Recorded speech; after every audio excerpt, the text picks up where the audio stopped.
Welcome back. અત્યારે હાલ મહત્વપૂર્ણ સમાચાર સામે આવી રહ્યા છે, તેની પર નજર કરી લઈએ। શેર બજારમાં શુક્રવાર બન્યો અપશુકનિયાળ।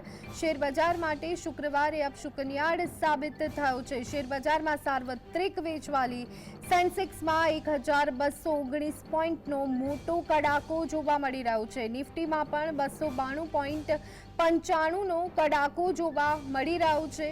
તો આજનો દિવસ શેર બજાર માટે અપશુકનિયાળ। રોકાણકારોની મૂડીમાં ₹5.9 લાખ કરોડનું ધોવાણ થયું છે।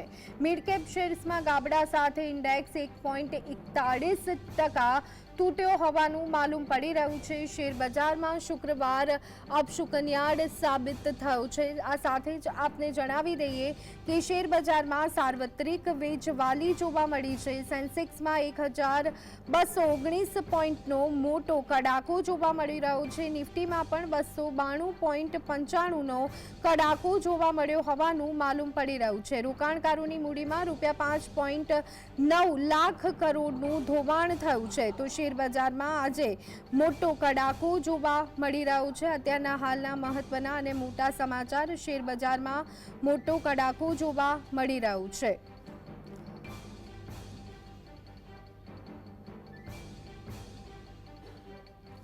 તો શેર બજારમાં સાર્વત્રિક વેચવાલી સેન્સેક્સમાં 1219 પોઈન્ટનો કડાકો જોવા મળી રહ્યો છે। આજે સપ્તાહના છેલ્લા ટ્રેડિંગ દિવસે શેર બજારમાં કડાકો।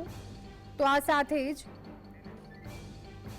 અત્યારે હાલ ચર્ચા માટે આપણી સાથે જોડાયા છે નિલેશ કોટક। નિલેશજી, સ્વાગત છે આપનું। ખાસ કરી અને જે સ્થિતિ અત્યારે હાલ શેર બજારમાં જોવા મળી રહી છે, શું પ્રતિક્રિયા આપની? કેવી રીતે જોઈ રહ્યા છો આ કડાકાને?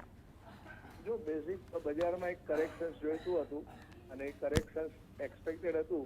રીઝન્સ ભલે ગમે તે બન્યા હોય, પણ બજારમાં જે છે જે રિક્વાયર્ડ કરેક્શન્સ આવ્યું છે અને બજાર હવે બાયના બદલે સેલ ઓન રાઇઝના મોડમાં પ્રવેશ્યું છે। હવે જ્યાં સુધી નિફ્ટી 24,350 ઉપર ના આવે ત્યાં સુધી દરેક ઉછાળે વેચવાની જ જોવાશે। જી આભાર નિલેશજી, અમારી સાથે જોડાવા બદલ।